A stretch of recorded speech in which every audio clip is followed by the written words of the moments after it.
But Savitri की अमावस्या के दिन ब्रह्मा जी के मुख से प्रकट हुआ है। सौभाग्यवती नारियां अखंड सौभाग्य के लिए बट सावित्री का व्रत आप लोग करते होंगे, कई लोग अखंड सौभाग्य के लिए करेंगे, क्योंकि इस बट के पेड़ के नीचे भगवान विष्णु शंकर जी से विनती करे थे वर के लिए, इसलिए अखंड सौभाग्य का देने वाला। जितनी सौभाग्यवती माताएं होती हैं विश्वास की सामग्री देंगे, उद्यापन करेंगे तो भी सुहाग की सामग्री देंगे, कोई कार्य करेंगे तो भी सौभाग्य की सामग्री देंगे। सौभाग्य की सामग्री का दान क्यों किया जाता है? सौभाग्य सूचक वस्तुओं का दान क्यों किया जाता है? सौभाग्य की वस्तुएं क्यों प्रदान करी जाती है, क्यों दी जाती है? उसका कारण क्या है?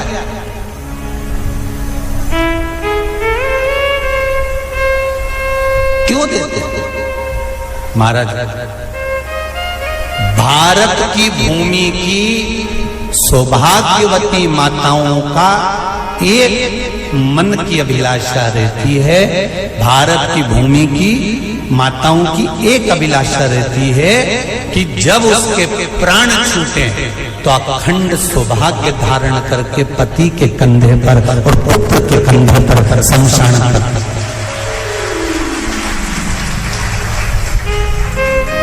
ये भारत की भूमि की माताओं की सोच है, उनके मन का संकल्प, उनके मन का भाव।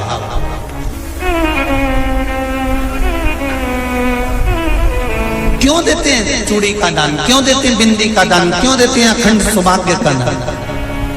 किस महाराज?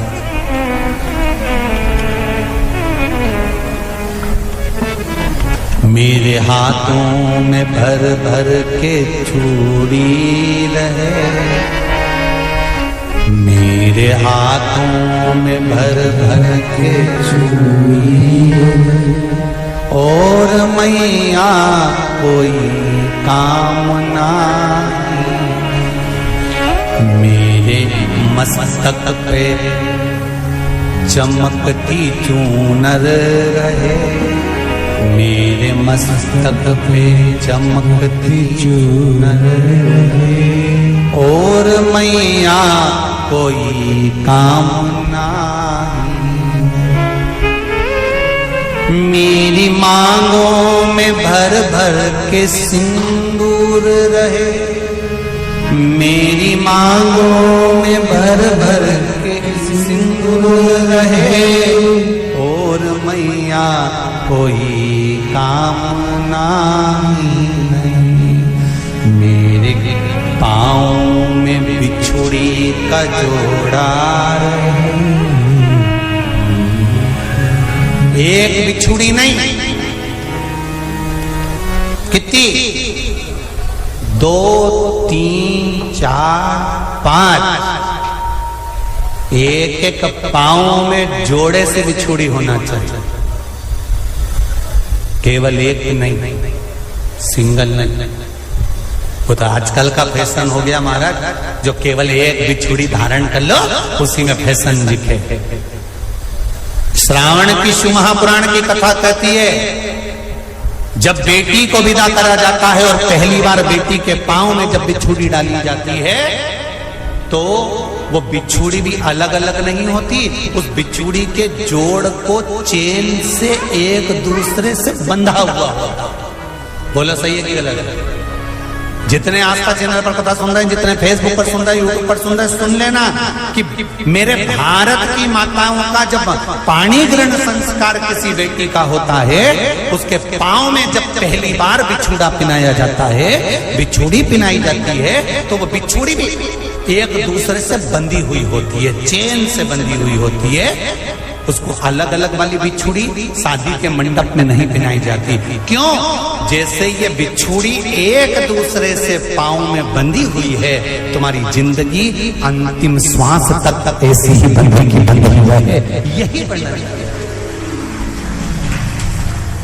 वो तो अब माताओं ने थोड़ा सा फैशन चेंज कर दिया, अब पांव में ज्यादा बिछुड़ी नहीं पहनती, गड़ती है, चुभती है, एक बिछुड़ी धारण। महाराज नहीं, चूड़ी भी दो हो, जोड़े से। हमारी माताएं, भारत की भूमि की जो माताएं हैं, ये चूड़ी भी हाथ में पहनती है तो जोड़े से पहनती है। बोलो जैसा सही है कि गलत है? एक अकेली चूड़ी माताएं हाथ में धारण नहीं करती हैं। अगर भारत की भूमि की संस्कारित माताएं हैं और भारत की भूमि की सभ्यता और संस्कृति को जानती है तो अकेली चूड़ी नहीं, जोड़े की चूड़ी पहनेगी। 2 चूड़ा डालेगी, 4 डालेगी, 12 डालेगी, पर सिंगल नहीं, अकेले। श्रावण के महीने की शिव महापुराण की कथा, जिसका नाम है श्रावण शिव महापुराण की कथा, ये कहती है कि पार्वती जी ने और गंगा जी ने ये चतुर्मास में जितना सौभाग्य का दान दिया है, उनके बराबर दुनिया का कोई व्यक्ति इतना सौभाग्य का दान नहीं दे सकता जो माता गंगा और पार्वती दोनों दान दे रहे हैं।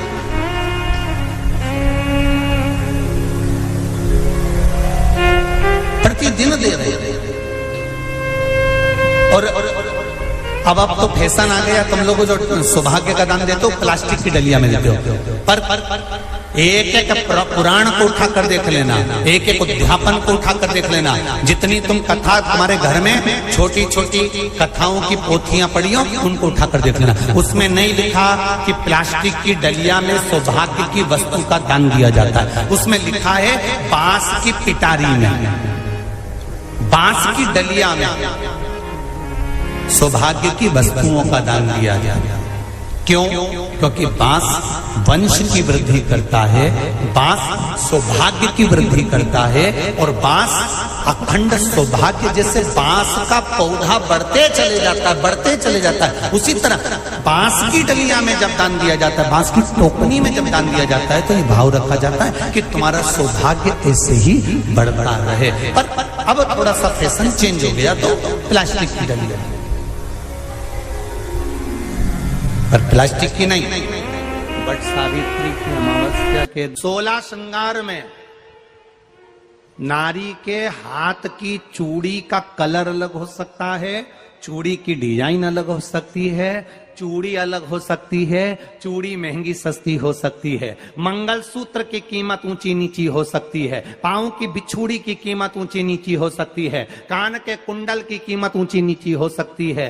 तुम्हारे शरीर पर जितने जितने 16 श्रृंगार हैं उसकी कीमत ऊंची नीची हो सकती है। केवल मंगलसूत्र की डिजाइन बदल सकती है, नाक की लौंग की डिजाइन बदल सकती है, कान के बुंदे की डिजाइन बदल सकती है, हाथ की चूड़ी की डिजाइन बदल सकती है, पांव की पायल की डिजाइन बदल सकती है।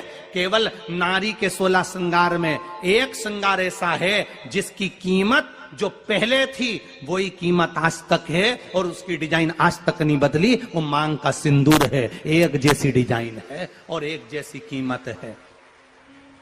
सारे श्रृंगार की कीमत अलग, पर मांग में जो सिंदूर डाला जाता है वो एक कीमत का होता है, एक डिजाइन का होता है और एक जैसा होता है, और वो सबसे भारी होता है। सावित्री यमराज से कह रही है मेरे पति को छोड़ दो। यमराज कह रहा है सावित्री तेरा पति मर चुका है, मांग के सिंदूर को पोंछ दे। सावित्री कहती है पूरा श्रृंगार उतार दूंगी पर मांग का सिंदूर नहीं पूछने दूंगी। तब यमराज ने कहा जब तक तू मेरे मांग का अपनी मांग का सिंदूर नहीं उतारती तब तक तू मेरे पास नहीं आ सकती।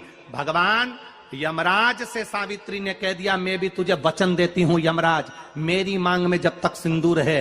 जैसे सीता ने लाइन, लक्ष्मण जी ने लाइन खींच दी थी और सीता पार नहीं जा सकती थी, मैं भी तुझे वचन देती हूं जब तक नारी की मांग में सिंदूर है तब तक तू उसके पति को उसके सामने लेकर नहीं जा सकता। यह भी मैं तुझे कह देती हूं। यमराज भैंसे पर सवार होकर सत्यवान को लेकर जा रहा था, सावित्री से वचन पर वचन चल रहे थे। पेड़ के पेड़ के नीचे छोड़कर आए।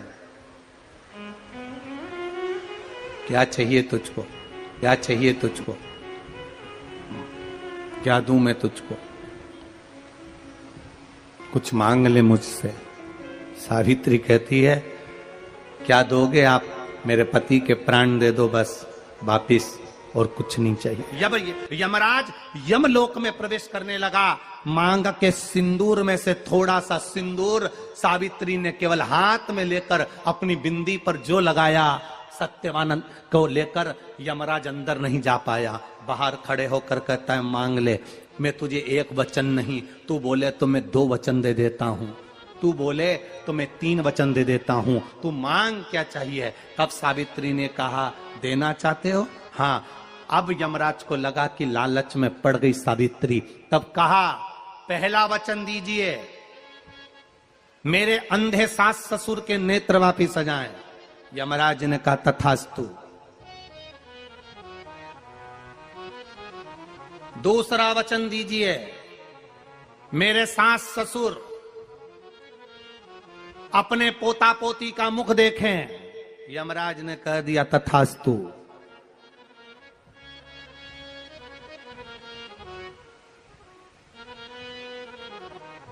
जाओ। यमराज जाने लगे, फिर आग जलने लगी। कहने लगे अब मैं अंदर क्यों नहीं जा पा रहा हूं। सावित्री कहती है तुमने वर दिया है, मेरे सास ससुर पोता पोती का मुख देखें, उनके बेटे को तुम ले जाओगे तो पोता पोती कहां से होगा, छोड़कर जाओ। सावित्री है, पति को वापिस लेकर आ गए।